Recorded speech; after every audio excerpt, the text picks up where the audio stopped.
Hi hello ఎవర్స్ అందరికీ నమస్కారం అండి. మనం ఇప్పుడు దక్షిణ భారతదేశంలో ప్రసిద్ధి పొందిన ప్రముఖమైన మధుర మీనాక్షి అమ్మవారి ఆలయాన్ని సందర్శిస్తున్నాము. ఈ మధుర మీనాక్షి ఆలయం మనకి దక్షిణ భారతదేశంలో అతి పెద్దదైన అమ్మవారి దేవస్థానాల్లో ఒకటి. ఇది యునెస్కో గుర్తింపు పొందిన దేవస్థానము. ఈ మధుర మీనాక్షి ఆలయంతో పాటు ఈ మధురై పట్టణం చుట్టుపక్కల మనకు అనేకమైన దేవస్థానాలు, పెద్దవైన దేవస్థానాలు కొలువై ఉన్నాయి. మనం మధురై పట్టణం చేరుకున్న తర్వాత మధుర మీనాక్షి ఆలయం సమీపంలోనే మనకి వసతి సౌకర్యం అన్నీ కూడా ఉంటాయి. తదుపరి మనం సైట్ సీయింగ్స్కి కానీ ఒక వెహికల్ బుక్ చేసుకుంటే వాళ్ళు ఒక మనిషికి 350 రూపాయలు, 400 రూపాయలు ఛార్జ్ చేస్తూ చుట్టుపక్కల ఉన్న 5 దేవస్థానాలని చూపిస్తూ ఉంటారు. దాంట్లో భాగంగా నేను ఇప్పుడు చుట్టుపక్కల ఉన్న 5 దేవస్థానాలు చూడవలసిన ప్రదేశాలను ఈ మధుర మీనాక్షి ఆలయం యాత్రలో భాగంగా మీకు నేను చూపించే ఏర్పాటు చేస్తూ ఉన్నాను. ముందుగా మనకి సుబ్రహ్మణ్య స్వామి దేవస్థానాలు తమిళనాడు రాష్ట్రంలో 6 ఉన్నవి. వాటిలో ఆది అంత్య సుబ్రహ్మణ్య స్వామి దేవస్థానాలు 2 కూడా మనకు మధురైకి ఒక 15-20 కిలోమీటర్ల దూరంలోనే ఉన్నవి. వాటిలో మనం ఇప్పుడు చూస్తున్నది తిరుపతి కుండ్రం సుబ్రహ్మణ్య స్వామి ఆలయం. ఈ తిరుపతి కుండ్రం సుబ్రహ్మణ్య స్వామి ఆలయం ప్రముఖమైన 6 సుబ్రహ్మణ్య స్వామి ఆలయాల్లో ఇది మొదటిది. దీని తర్వాత అంత్య సుబ్రహ్మణ్య స్వామి ఆలయం. అంత్య సుబ్రహ్మణ్యం అంటే చివరిదైన సుబ్రహ్మణ్య స్వామి ఆలయం కూడా ఈ మధుర మీనాక్షి అమ్మవారి ఆలయానికి అతి సమీపంలోనే ఒక 25 కిలోమీటర్స్ దూరంలోనే ఉంది. ఆ సుబ్రహ్మణ్య స్వామి వారిని అళగర్ పెరుమాళ్ సుబ్రహ్మణ్య స్వామి అంటారు. అనగా అళగర్ పెరుమాళ్ అనగా మధుర మీనాక్షి అమ్మవారి అన్నగారు. మధుర మీనాక్షి అమ్మవారు అన్నగారైన అళగర్ పెరుమాళ్ దేవస్థానానికి పైన ఉన్న ఆలయాన్ని అళగర్ సుబ్రహ్మణ్య స్వామి ఆలయం అంటారు. ఈ అళగర్ పెరుమాళ్ళు ఆలయము 108 దివ్య దేవస్థానాల్లో ఒకటైన వైష్ణవ దేవాలయం. 108 దివ్య దేశాల్లో 72వ వైష్ణవ దేవాలయంగా వైష్ణవ పురాణం మనకి చెబుతూ ఉన్నది. ఇక్కడ సాక్షాత్తు శ్రీమన్ రామానుజాచార్యుల వారు తన పరివారంతో ఇక్కడికి వేయించేసి అల్వారులను ప్రతిష్ఠించినట్టు ఇక్కడ మనకి ఆలయ చరిత్ర చెబుతూ ఉన్నది. మీరు చూస్తున్న తిరుపతి కుండ్రం సుబ్రహ్మణ్య స్వామి దేవాలయం ఎంతో ప్రసిద్ధి పొందినది. ఇక్కడ ముఖ్యంగా పిల్లలు లేనివారు, సంతానం లేనివారు ఎవరైతే ఉంటారో ఇక్కడ ఊయలు కట్టుకొని తదుపరి తన పుట్టిన సంతానంతో ఇక్కడికి వచ్చి తమ మొక్కులను తమ బిడ్డలకి మనం చూస్తూ ఉంటాం. తమిళనాడులో బాణాలు లాంటివి పుచ్చుకొని ఆ మొక్కులు చెల్లించుకుంటూ ఉంటారు. తర్వాత మనం చూస్తున్నది అళగర్ పెరుమాళ్ దేవస్థానం. ఈ అళగర్ పెరుమాళ్ళనే మనం మధుర మీనాక్షి అమ్మవారు అన్నగారు అంటారు. ఈయన సాక్షాత్తు విష్ణువు. ఈయన చూడటానికి మనకి సాక్షాత్ వెంకటేశ్వర స్వామి చూసినంత అనుభూతి కలుగుతున్నది. ఈ ఆలయము సుమారు 10-20 ఎకరాల విస్తీర్ణంలో విస్తరించి ఉన్నది. ఈ ఆలయాన్ని కొండని ఆనుకొని ప్రకృతి రమణీయతల మధ్య కోనేరుతోటి, సరస్సులతోటి ఎంతో రమణీయమైన అందాల మధ్య ఈ ఆలయాన్ని నిర్మించి ఉన్నారు. మాటల్లో వర్ణించలేనంత అందంగా ఈ ఆలయం మనకి భూలోక వైకుంఠంగా, సాక్షాత్ భూలోక వైకుంఠంగా ఈ ఆలయం మనకు దర్శనమిస్తుంది. నిజం చెప్పాలంటే తిరుమల ఆలయం కన్నా ఈ ఆలయం చాలా పెద్ద ఆలయం. ప్రకృతి రమణీయతలు కూడా తిరుమలకి ఏమాత్రం తగ్గినంత అందంగా ఈ ఆలయం చుట్టుపక్కల నెలకొలి ఉన్నాయి.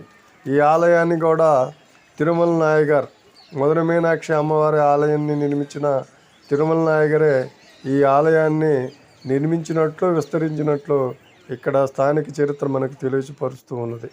మనము మధురై పట్టణాన్ని వరకే చూసి చుట్టుపక్కల ఆలయాలని మిస్ అవుతూ ఉంటాం.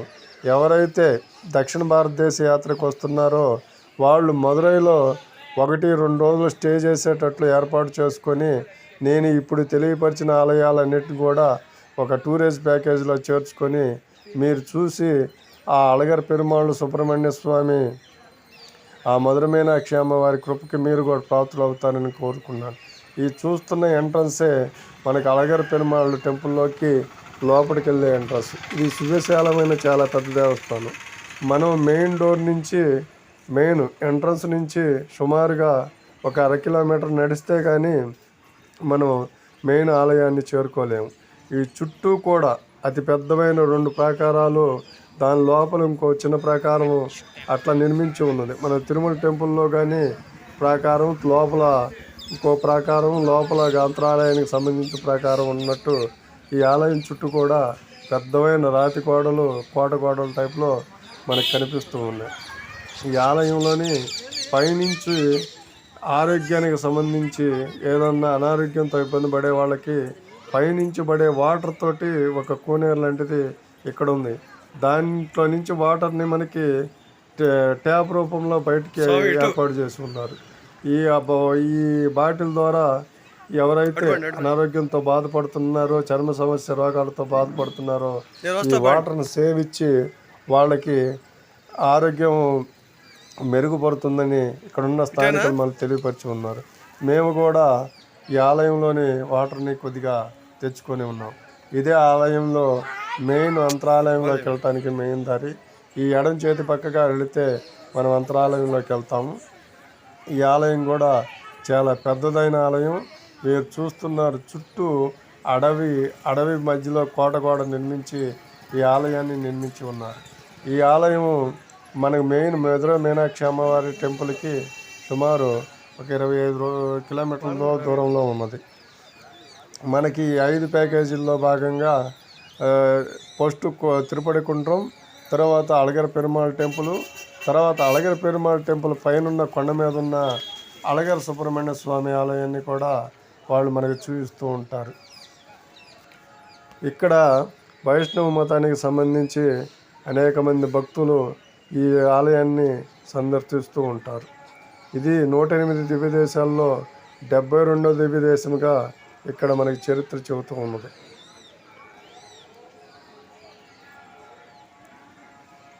ఇక్కడికి వచ్చిన భక్తులకి మనకి 12:30 1 గంట సమయంలో కానీ ఈ ఆలయాన్ని దర్శించుకుంటే భోజన సదుపాయం కూడా ఈ ఆలయ ప్రాంగణంలో మనకు ఏర్పాటు చేసి ఉన్నారు. మనం చూస్తున్న ఎంట్రన్స్లో నుంచి ఎడం చేతి వైపుకి వెళ్తే మనకి అళగర్ పెరుమాళ్ టెంపుల్లోని మెయిన్ ఎంట్రన్స్లోకి చేరుకుంటాము. మీరు చూస్తున్నారు ఈ అళగర్ పెరుమాళ్ టెంపుల్లో నమూనా ఆలయాన్ని నేను మీకు చూపిస్తూ ఉన్నాను. ఈ ఆలయం ముఖమండపం కూడా చాలా సువిశాలంగాను, చాలా పెద్దదిగాను, అందమైన శిల్పాలతోటి ఈ ఆలయ ముఖమండపాన్ని అంతా ఏర్పాటు చేసి ఉన్నారు. మనం చూస్తున్నది ఆగలయ ముఖమండపం.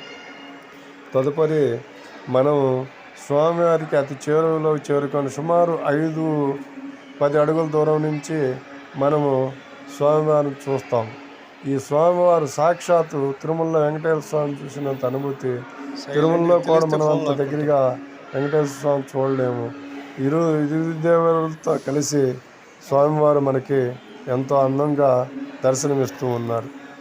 తదుపరి మనం దర్శనం చేసుకుని బయటకు వస్తే స్వామివారికి వీసిన వింజామరతోటి మన నెత్తి మీద ఆ వింజామర నుంచి స్వామివారి ఆశీస్సులు మనకి అందిస్తూ ఉన్నారు. తదుపరి మనము అళగర్ సుబ్రహ్మణ్య స్వామి ఆలయాన్ని చేరుకుంటాం. మీరు చూస్తున్నది అళగర్ సుబ్రహ్మణ్య స్వామి ఆలయం. 6 సుబ్రహ్మణ్య స్వామి ఆలయాల్లో ఇది చివరిది.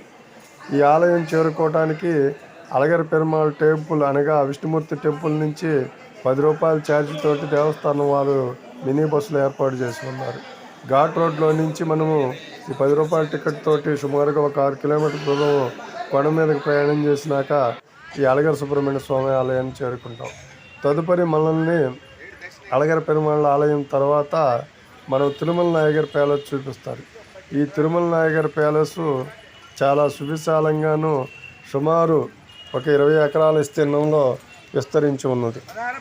ఈ తిరుమల నాయగర్ ప్యాలెస్లో కూడా సంవత్సరానికి ఒకసారి ఉత్సవాలు నిర్వహిస్తూ ఉంటారు. ఈ తిరుమల నాయగర్ ప్యాలెస్ యొక్క విశేషం ఏమిటంటే ఈ తిరుమల నాయగర్ మన తెలుగు రాజు ఇతను కాపు కులానికి సంబంధించిన రాజు. ఈయన శ్రీకృష్ణదేవరాయల దగ్గర సైనికాధ్యక్షుడిగా ఉన్నప్పుడు మధురకి వీరిని మధుర రాజులు తిరుగుబాటు చేస్తుంటే వారి తిరుగుబాటు అణిచివేయాల్సిందిగా శ్రీకృష్ణదేవరాయలు మనకి ఇక్కడ వారిని పంపిస్తాడు. మనం పాత సినిమా అయిన విశ్వనాథ నాయకుడి సినిమాలో మనం చూసి ఉన్నాం. ఆ విశ్వనాథ నాయకుడే ఇక్కడ తిరుమల నాయకరిగా ప్రసిద్ధి. ఆ తిరుమల నాయకరే ఈ ప్రాంతాన్ని స్వాధీనపరుచుకొని సొంత రాజ్యాన్ని ఏర్పాటు చేసుకొని ఈ సువిశాలమైన కోటని నిర్మించుకొని దాంట్లో నుంచి ఈ మదురై చుట్టుపక్కల ప్రాంతాన్ని అంతా కూడా ఈ తిరుమల నాయకర్ వంశస్థులు సుమారుగా 400 సంవత్సరాల పాటు పరిపాలించినట్టు మనకి చరిత్ర చెబుతుంది.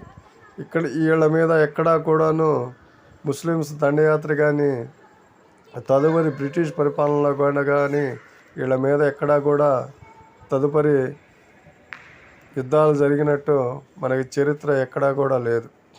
ఈ తిరుమల నాయకర్ ప్యాలెస్ ఎంతో సువిశాలమైనది. మీరు చూస్తున్నారు, ఇది దర్బార్ మహల్. సుమారు 1000 స్తంభాలతో ఇండో యూరోపియన్ స్టైల్లో ఈ దర్బార్ మహల్ని నిర్మించి ఉన్నారు. ఇప్పటికి కూడా ఎక్కడ అంత చెక్కు చెదరకుండా ఈ దర్బార్ మహల్ మనకి ఎంతో రమణీయంగా ఉంటుంది. ఆ ఎదురుగా కనిపించే సింహాసనం నుంచే మనకి తిరుమల నాయకరు దర్బార్ నిర్వహించేవారని మన చరిత్ర చెబుతుంది. ఇప్పటికి కూడా ఈ తిరుమల నాయకర్ వంశస్థులు ఈ కోట వెనక ప్రాంతంలోనే కట్టడంలో నివసిస్తూ ఉన్నారు. తదుపరి మనకి అమ్మవారి కోనేరు. ఇది సువిశాలమైన కోనేరు, ఎంతో పరిశుభ్రంగాను. మధ్యలో ఇంకొక అమ్మవారు, సాక్షాత్ మధుర మీనాక్షి అమ్మవారే ఈ ఆలయంలో కూడా కొలువుంటారని అక్కడ స్థానిక చరిత్ర చెబుతుంది. సంవత్సరానికి ఒకసారి ఇక్కడ జరిగే ఉత్సవాలను చూడటానికి 2 కళ్ళు చాలవని స్థానికులు మనకు తెలియపరుస్తూ ఉన్నారు. తర్వాత మనకి ఈ అమ్మవారి ఆలయానికి ఎదురుగానే గ్రామ దేవత అయిన అమ్మవారు ఒక ఆమె ఉన్నారు. ఆమె ఆలయం కూడా మనకెంతో సుందరంగాను చాలా పెద్దదైన ఆలయంగాను మనం చూస్తూ ఉన్నాం.